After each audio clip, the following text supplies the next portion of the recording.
O pelo é uma estrutura queratinosa que se desenvolve como consequência de umas pequenas células germinativas ou células-tronco que as geram. O pelo é, portanto, o resultado de um processo celular.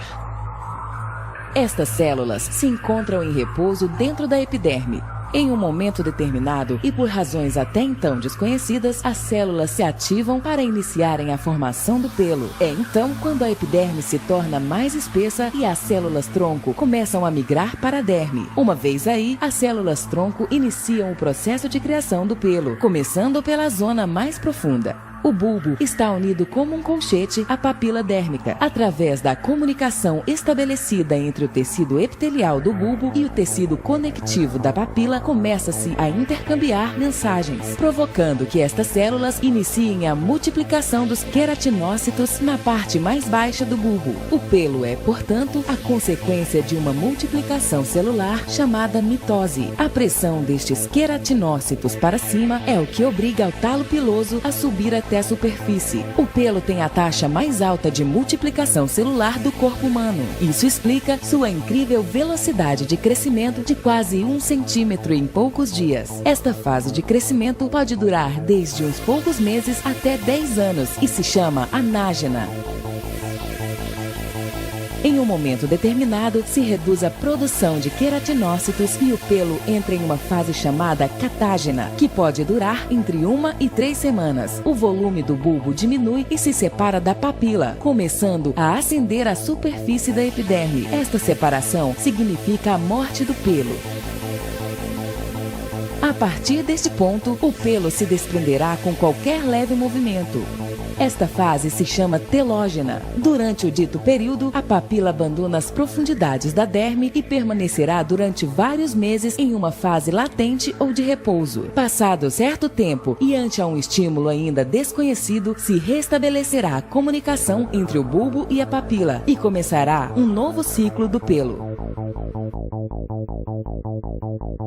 A depilação é o processo mediante o qual o pelo é eliminado da pele. Tal e como acabamos de ver, as células germinativas são as únicas responsáveis pelo surgimento e o crescimento do pelo. Desta forma, se na depilação estas células são destruídas, o pelo nunca mais voltará a crescer. Falamos então de depilação permanente ou definitiva. Do contrário, se somente se elimina o pelo e as células permanecem inalteradas, o folículo piloso crescerá novamente e, consequentemente, estas células, depois de um tempo, voltarão a gerar queratina e pelo. Estaríamos falando, então, de depilação temporal. Vejamos alguns casos de depilação temporal. No ato de raspar-se ou depilar-se com lâminas de barbear, por exemplo, o único que se realiza é um corte da parte exterior do pelo, com o qual o restante permanece inalterado e, consequentemente, as células continuam vivas. Depois de algumas horas, o pelo volta a sair à superfície. No caso da depilação com cera ou pinças, o pelo é arrancado integralmente, mas as células germinativas nem se alteram nem são afetadas, e por isso continuam produzindo queratina. Depois de alguns dias, o pelo é visível de novo. A depilação permanente somente será possível, como já comentamos anteriormente, mediante a eliminação das células-tronco. Mas como consegui-lo? A única maneira cientificamente provada até o momento é através do aquecimento do pelo, que age como condutor térmico acima dos 60 graus centígrados, temperatura que faz com que se degenerem as células germinativas que estão em contato com a base do pelo. A questão reside em como aquecer o pelo, durante quanto tempo e a que temperatura. Como aquecer o pelo? O pelo pode ser aquecido graças a uma substância própria chamada melanina, um pigmento que faz, em função de sua maior ou menor quantidade, com que o pelo seja mais ou menos escuro ou moreno. Desta forma, a melanina, além de estipular a cor do pelo, se caracteriza porque é capaz de absorver um determinado tipo de luz e transformá-la em calor. Se a melanina se aquece, o pelo também se aquece. Este pigmento não se aquece com qualquer luz. Somente é feito com luz vermelha pura ou, o que é o mesmo, com laser de diodo. É importante distinguir entre luzes pulsadas e lasers. As luzes pulsadas são de diferentes cores e todas elas juntas. Neste caso, a melanina só absorveria a parte vermelha e por isso o pelo se aqueceria muito pouco. Os lasers, ao contrário, emitem uma única cor.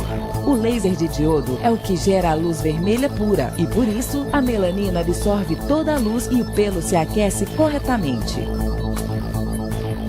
Agora que sabemos como o pelo pode ser aquecido, é imprescindível determinar que temperatura deve alcançar e durante quanto tempo. O folículo piloso deve ser aquecido no mínimo a 60 graus centígrados e em um tempo inferior aos 30 milésimos de segundos. Desta maneira, o pelo e as células se destroem sem que o tecido que o rodeia se veja afetado. Esta é a chamada teoria da fototermólise seletiva. Se não se consegue que o pelo alcance ao menos esta temperatura e durante este tempo, os resultados não são efetivos. Por isso, somente os equipamentos com potência e que dispõem de parâmetros bastante determinados são os que conseguem. A energia requerida neste processo é muito alta e, por isso, é necessário imprescindivelmente um sistema de resfriamento que proteja a pele. Desta forma, podemos resumir que para alcançar resultados definitivos em depilação, é necessário utilizar um laser de diodo de 810 nanômetros, com alta potência, que primeiro esfria a pele e em seguida emita energia suficiente para aquecer o pelo e degenerar as células pilosas. O pelo, depois de alguns dias, é expulso pela pele e não volta a crescer.